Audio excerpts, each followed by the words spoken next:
Hello kids, welcome to your English class.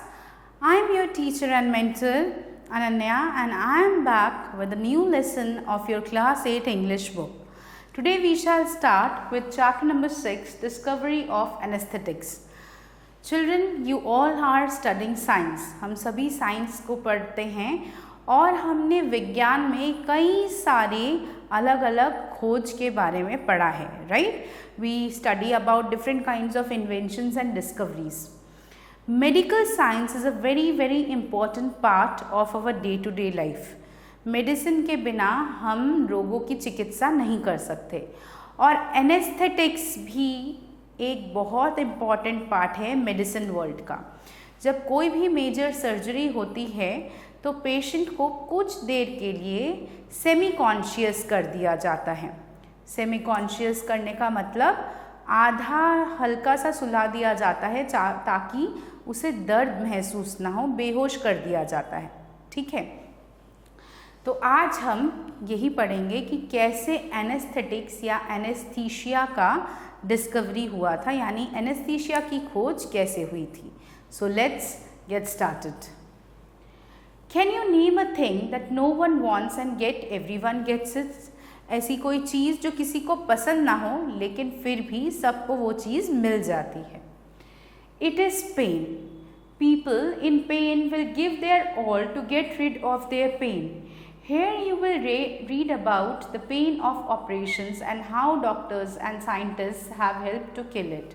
So, in today's chapter, we are going to start about how the people who are undergoing medical treatment or surgery experience different kinds of pain. जब लोग operation table पे होते हैं तो उन्हें तरह तरह के दर्द होते हैं, specially when a surgery is being performed. आपकी जब कोई मेजर सर्जरी होती है तो कई बार आपके बॉडी पार्ट्स में कट करना पड़ता है ताकि इंटरनल ऑर्गन्स को प्रॉपरली ट्रीट किया जा सके. As you can see, the doctor is performing a surgery and whenever any part of your body is cut, you feel extreme pain, which is quite natural. अगर हमें थोड़ा सा भी खरोच आती है तो दर्द लगता है. तो सर्जरी में तो ऑलरेडी हमारा बॉडी के अंदर पेन हो रहा है, प्लस डॉक्टर्स को एग्जामिन करने के लिए, ट्रीट करने के लिए भी कट्स लगाने पड़ते हैं. तो जो पेशेंट है उसको दर्द होता है और वो दर्द बहुत ज़्यादा असहनीय होता है. इसीलिए डॉक्टर्स ने इसका एक तरीका निकाला कि किस तरह इस दर्द को कम किया जा सके. तो आज हम वही पढ़ेंगे. So let's start. Today we don't feel any pain during an operation. The patient falls into a kind of sleep when he awakes. The operation is finished, but some years ago it was not so. The sick person had to feel all the pain of the operation. सो आज science and technology इतना ज़्यादा advanced हो गया है कि जो operation table पे patient है उसको दर्द महसूस नहीं होता. ऑपरेशन से पहले उसको इंजेक्शन दिया जाता है, वो कुछ देर के लिए बेहोश हो जाता है और जब वो होश में आता है पूरी तरीके से तब तक कंप्लीटली ऑपरेशन ख़त्म हो चुका होता है. इसीलिए पेशेंट को किसी भी तरह का दर्द या कष्ट नहीं होता. ठीक है, so that is the reason कि आजकल ऑपरेशंस इतने ईजीली यूज़ हो जाते हैं या फिर इतना ईजीली सक्सेसफुल हो जाते हैं. पर कुछ सालों पहले तक ऐसा नहीं था. कुछ सालों पहले तक जो पेशेंट था उसको बेहोश नहीं किया जाता था और वो पूरा फील कर सकता था कि उसके साथ क्या क्या हो रहा है. वो अच्छे से महसूस कर सकता था कि उसकी बॉडी में डॉक्टर्स क्या क्या कर रहे हैं और इसी वजह से उसको दर्द भी और ज़्यादा होने लगता था. Anesthetic is the medical name of something that makes the patient unconscious. So anesthetic medical term में एक ऐसी दवाई है या ऐसा पदार्थ है जो कि इंसान को देने से कुछ देर के लिए इंसान बेहोश हो जाता है, वो सो जाता है. It makes him know nothing and feel nothing. It gives him a kind of sleep.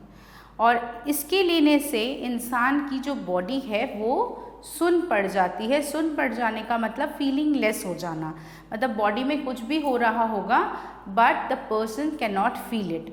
And he would be in a semi conscious और कम्प्लीटली अनकॉन्शियस स्टेट, यानी या तो पूरी तरह से बेहोश हो जाएगा या फिर आधा होश में रहेगा, ठीक है, लेकिन उसे महसूस होना बंद हो जाएगा।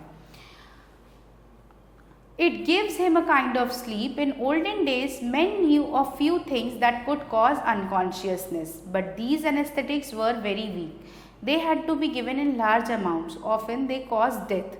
Only if a little amount was given, the patient could still feel.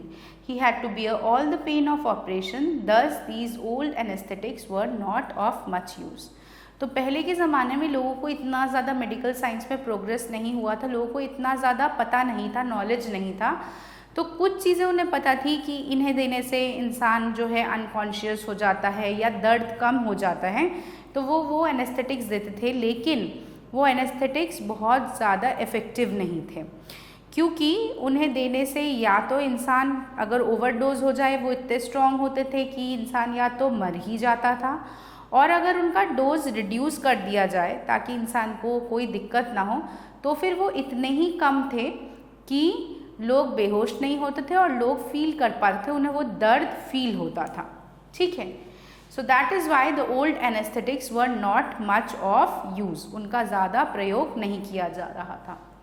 Sometimes the sick person was given doses of wine to dull his pain. कई बार पहले क्या करते थे, जो बीमार आदमी होता था तो उसे बहुत ज़्यादा वाइन के डोज दिए जाते थे, यानी वाइन पिला दी जाती थी इन फॉर्म ऑफ वैक्सीन और ड्रिंक, सो दैट उसको एक हल्का सा नशा का स्टेट हो जाए ताकि वो फील ना कर पाए, सेंसेस उसके प्रॉपरली काम ना करें, ठीक है।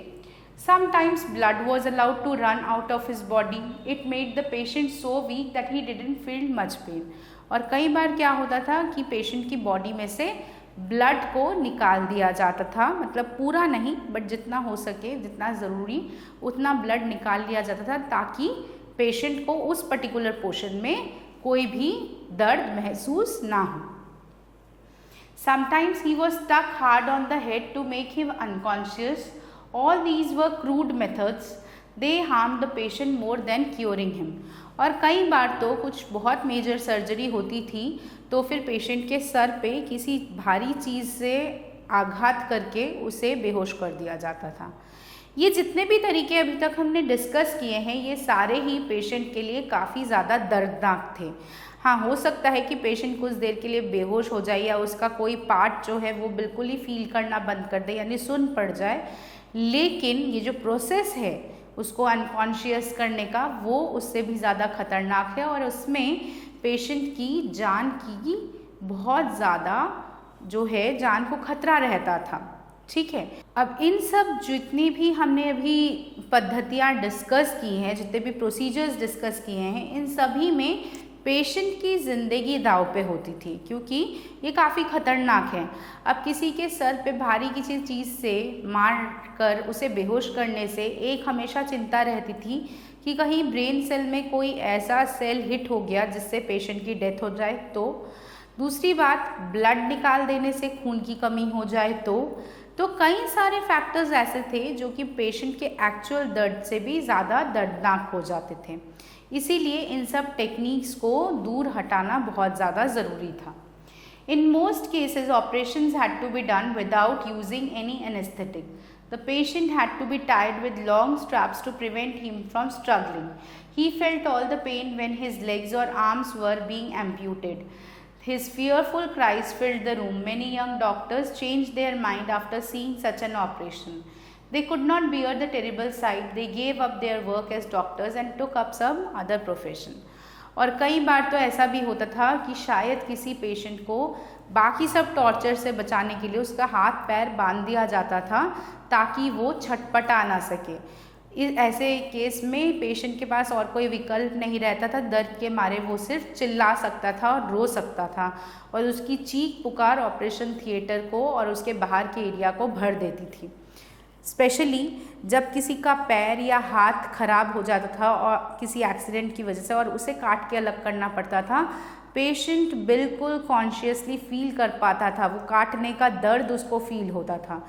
और इस चीख पुकार और इस तरह की जो प्रोसीजर को देख के कई डॉक्टर्स, जो यंग डॉक्टर्स हैं, वो लोग डॉक्टर्स का जो पेशा है उसको ही छोड़ देना चाहते थे। उन्हें लगता था कि वो इस तरह से किसी को तड़पते हुए नहीं देख सकते, तो वो क्या करते थे, वो बाद में अपना प्रोफेशन छोड़ के किसी और प्रोफेशन को ज्वाइन कर लेते थे। Thus many operation in those days was a difficult job। तो पुराने ज़माने में कोई भी ऑपरेशन इसीलिए बहुत ज़्यादा डिफ़िकल्ट होता था। Can you see, just see the patient has been tied. Olden times में इस तरह से उसको बांध के फिर जो है उस पर ऑपरेट किया जाता था। The doctor had to work with terrible cries of the sick man ringing through his ears. The patient's body kept moving all the time because of the pain. His legs and arms kept jumping. His whole body came turning from side to side. Under such conditions, it would be almost impossible to do an operation successfully. और बेचारा patient वो तो तड़प रहा है, छटपटा रहा है, और छटपटाहट और तड़प की वजह से वो चिल्ला रहा है, अपनी बॉडी मूवमेंट्स कर रहा है। और ये एक डॉक्टर के लिए भी बहुत बड़ा चैलेंज होता था कि किस तरीके से वो शांति के साथ ऑपरेशन को परफॉर्म करे, क्योंकि एक भी गलत मूव पेशेंट की जान के लिए खतरा हो सकता है। ठीक है, तो कई सालों तक ये प्रोसीजर्स चले, कई बार ऑपरेशन इसीलिए अनसक्सेसफुल भी हुए। So a great need was felt to discover some good anesthetic.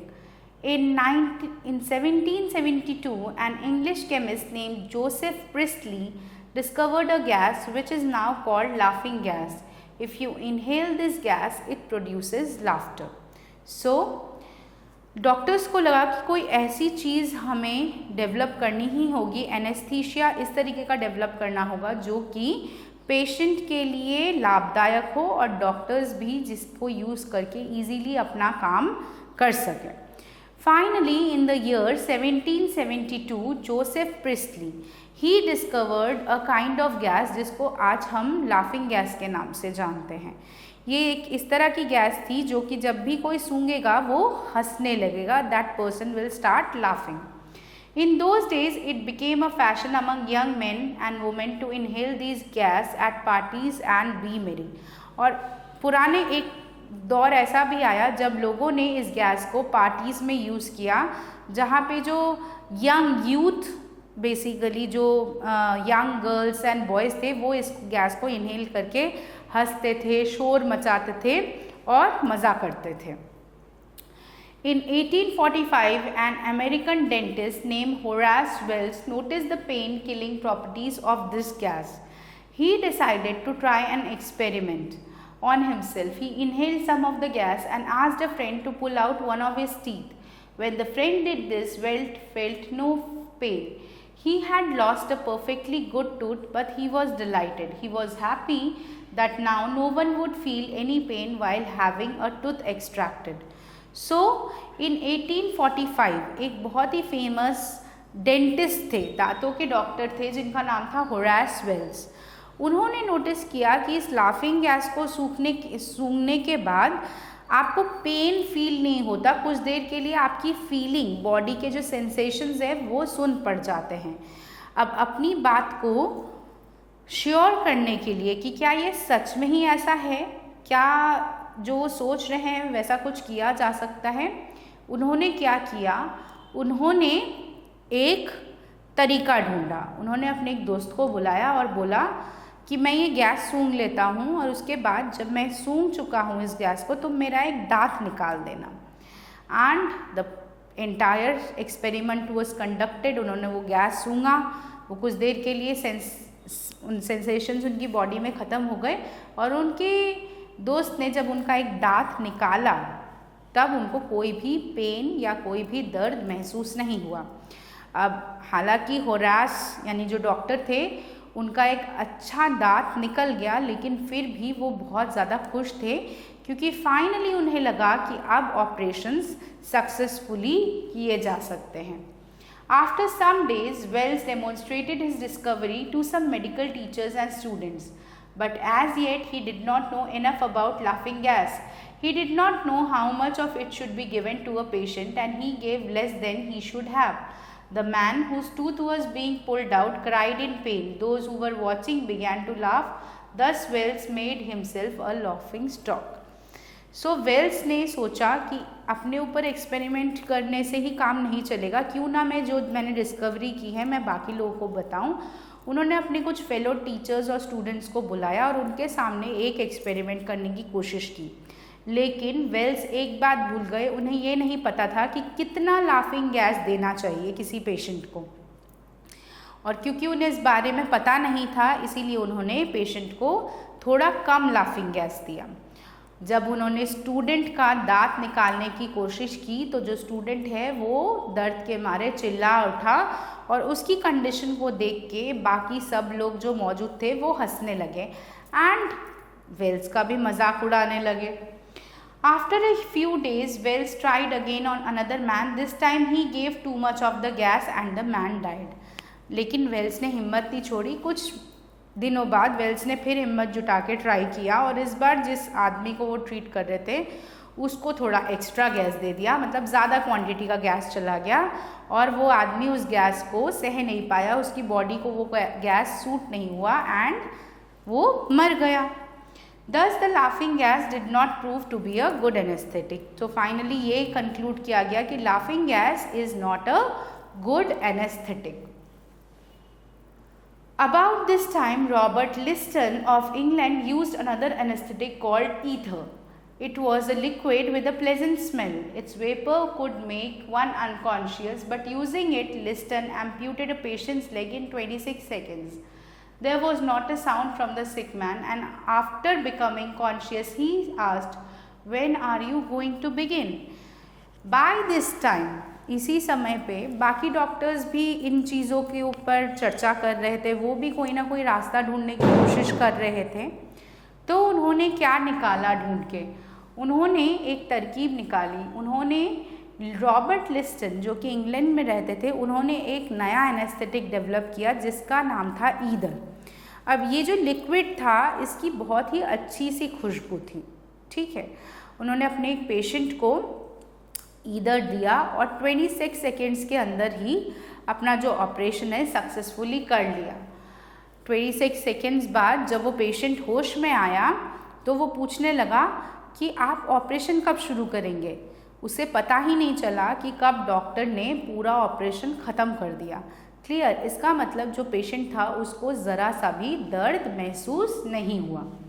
But ether may have many dangerous side effects. Its use as an anaesthetic was soon given up. लेकिन slowly and gradually पता चला कि either effective होने के बावजूद कई सारे इसके जो हैं अवगुण हैं, यानी कि साइड इफ़ेक्ट्स हैं जो कि बाद में पेशेंट में नज़र आ सकते हैं। पेशेंट्स को बाद में कुछ ना कुछ बीमारियां या प्रॉब्लम्स हो सकती है, इसीलिए ईदर का यूज़ भी बंद हो गया।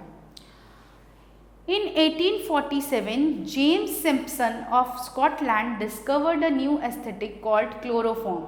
It was a liquid and gave off vapor like ether. By inhaling it, one became unconscious in a few seconds. Before using it on his patients, Simpson decided to test it on himself. Two of his friends offered to join him in this experiment. अब 1847 में Simpson's ने क्या किया? Simpson's ने एक नया anaesthetic discover किया जिसको हम क्लोरोफॉर्म के नाम से जानते हैं। क्लोरोफॉर्म एक ऐसा लिक्विड था जिसको वेपर्स में बहुत जल्दी कन्वर्ट किया जा सकता था एज लाइक ईदर, और क्लोरोफॉर्म सूंघते ही कुछ ही सेकेंड्स में जो है इंसान बेहोश हो जाता था। बट सिम्पसन्स ने पहले के सारे आर्टिकल्स पढ़े थे जहाँ डॉक्टर्स ने कुछ ना कुछ एक्सपेरिमेंट्स किए और वो अनसक्सेसफुल रहे, इसीलिए सिम्पसन्स ने श्योरिटी होने के लिए, खुद को बिल्कुल पक्का करने के लिए ये तय किया कि वो किसी और पे एक्सपेरिमेंट करने की जगह पहले खुद पर एक्सपेरिमेंट करेंगे। उन्होंने अपने दो दोस्तों को बुलाया और उन्हें सारी बात समझा दी और उनके दोस्त उनके साथ एक्सपेरिमेंट करने के लिए तैयार हो गए। Simpson poured some chloroform into a glass. Then he and his two friends began to inhale the vapor that rose from the glass. When they had inhaled it for some time, all three of them became unconscious. It was as though they had fallen fast asleep. They saw nothing, heard nothing and felt nothing. अब Simpson's ने तीनों अपने दोनों friends के साथ glass में जो है क्लोरोफॉर्म लिया, as you can see they had taken the liquid in the glass and then they started smelling the vapour, वो जो वेपर गैस आ रही थी उसको सूंघना शुरू किया। And after a few seconds जब उन्होंने इनहेल किया उस गैस को, तीनों दोस्त जो है अनकॉन्शियस हो गए, ऐसा लगा जैसे तीनों गहरी नींद में सो गए हैं और उन्हें किसी भी तरह का कुछ भी ना सुनाई दिया, ना दिखाई दिया और ना ही कुछ महसूस हुआ। It was Simpson who came first. He was happy to find that chloroform had done him no harm, but he had to wait and see what it had done on his friends. Soon they got recovered and said they felt quite well. अब सबसे पहले Simpson's को होश आया और वो काफ़ी खुश थे कि क्लोरोफॉर्म जिस तरह काम करना चाहिए बिल्कुल वैसे ही काम कर रहा था। लेकिन सिम्पसन्स ने वेट किया कि नहीं, पहले वो अपने दोस्तों को भी देखेंगे, कहीं उनके दोस्तों की तबीयत तो नहीं खराब हुई। सो फाइनली उनके दोस्त जब होश में आए तो दोस्तों ने भी बताया कि नहीं, हम बिल्कुल स्वस्थ महसूस कर रहे हैं, हमें किसी भी तरह की कोई परेशानी नहीं है। Now Simpsons was very much satisfied, उन्हें तसल्ली हो गई कि इसका मतलब ये एक गुड एनेस्थेटिक्स है। Thus, Simpsons came to know about how operations could be made completely painless. But most doctors refused to use it. They said that they did not know what injury it might do to the patient's health. They also did not know how much of it should be given to the patient. Simpson had to work hard to remove their fears and doubts. For some time his efforts were in vain, but in 1853 a very rare opportunity came.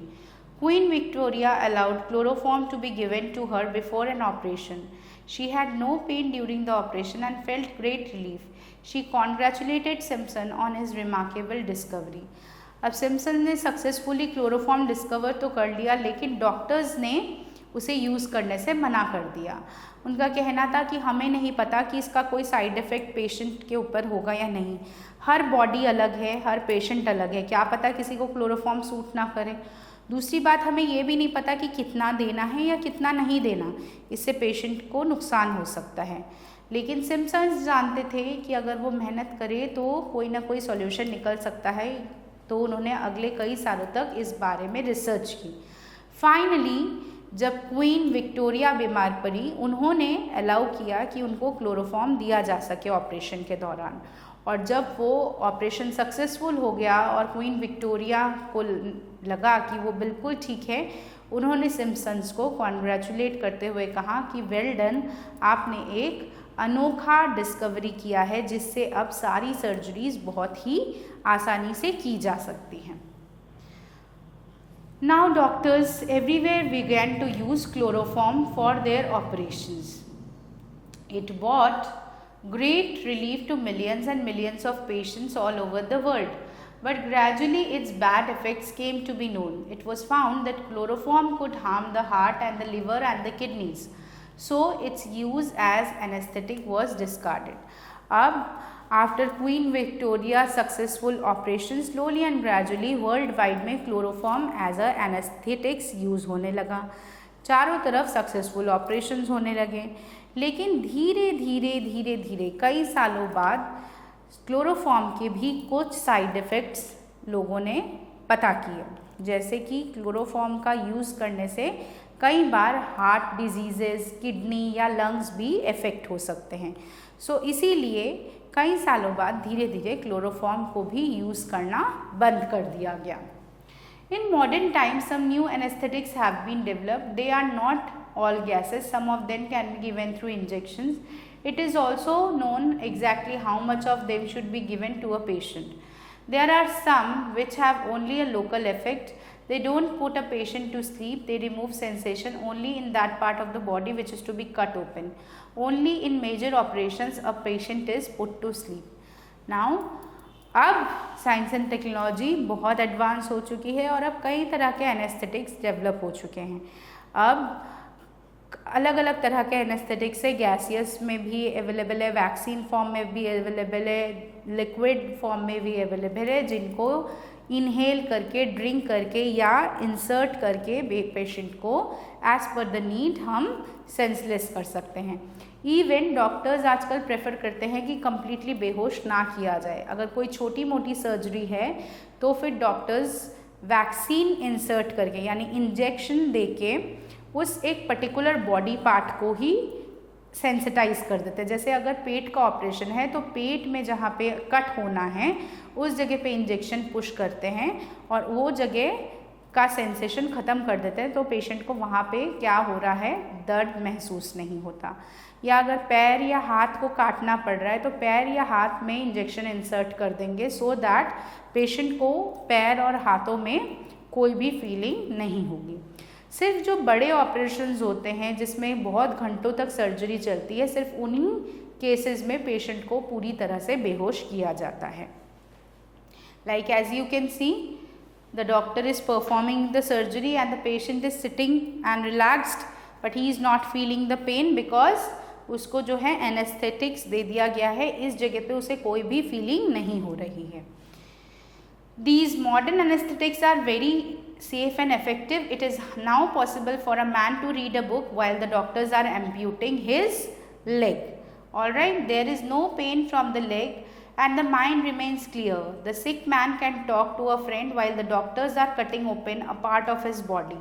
One doctor even helped to cut off his own leg. So, अब ज़माना बदल गया है because of the advancement in science and technology. It is very easy. तरह तरह के anaesthetics design हो गए हैं जो कि बहुत सेफ़ हैं, जिनका कोई भी साइड इफ़ेक्ट नहीं है और पेशेंट्स के लिए ये हानिकारक बिल्कुल नहीं है। अब डॉक्टर्स इजीली अपना काम कर सकते हैं बिना किसी डिस्टर्बेंस के और पेशेंट भी बिना किसी दर्द के आराम से ऑपरेशन को करवा सकता है। ठीक है, इवन आजकल तो कई केसेस में देखा गया है कि डॉक्टर खुद ही अपने ऊपर ऑपरेशन कर लेते हैं। अगर छोटा मोटा कोई ऑपरेशन होता है वो खुद ही अपने आप को नर्स के हेल्प के थ्रू इंजेक्ट करते हैं और फिर ऑपरेशन परफॉर्म कर लेते हैं।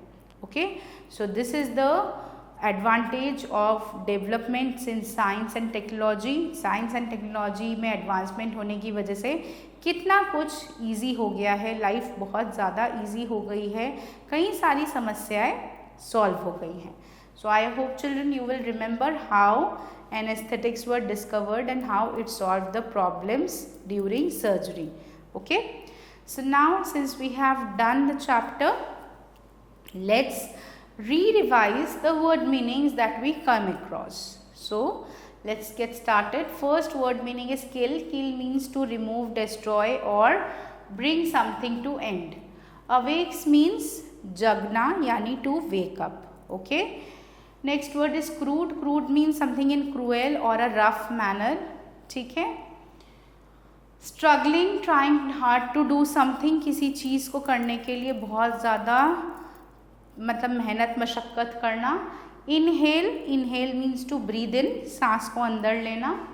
मेरी means happy and being cheerful, खुश होना. एक्सट्रैक्टेड मीन्स रिमूविंग समथिंग या pulling out something from inside. Vapour means a liquid और सॉलिड टर्न्ड इनटू गैस. हम सभी ने साइंस के 3 स्टेट्स ऑफ मैटर पढ़े हैं, सॉलिड, लिक्विड और गैस. जब लिक्विड या सॉलिड को गैसियस या वेपर फॉर्म में टर्न करते हैं.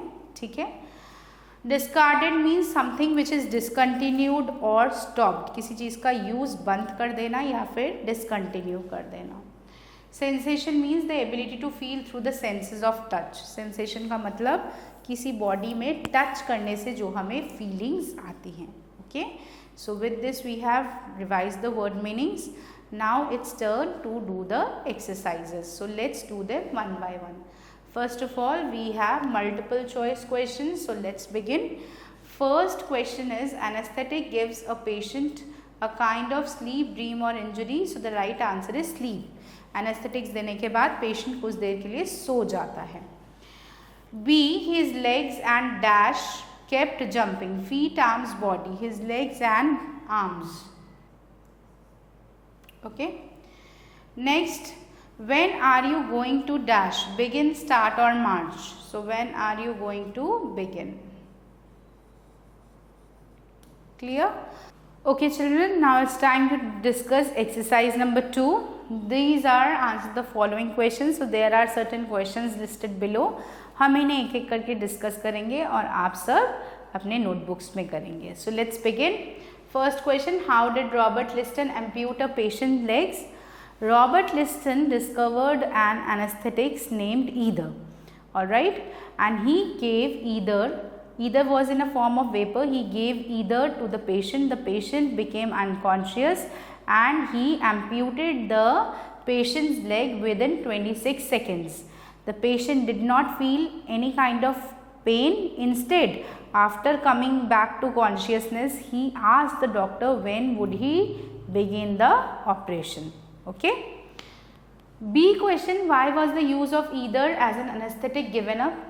ईदर के बहुत सारे डेंजरस साइड इफ़ेक्ट्स थे, इसीलिए उसको बाद में यूज़ करना रोक दिया गया. So we would be writing ether had many dangerous side effects and thus it was stopped as an anaesthetic.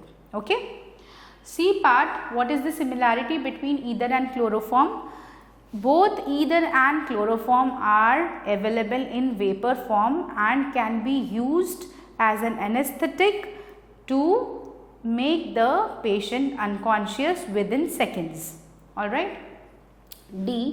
Who was James Simpson? What anesthetic did he discover? James Simpson was a doctor and he discovered chloroform. Alright.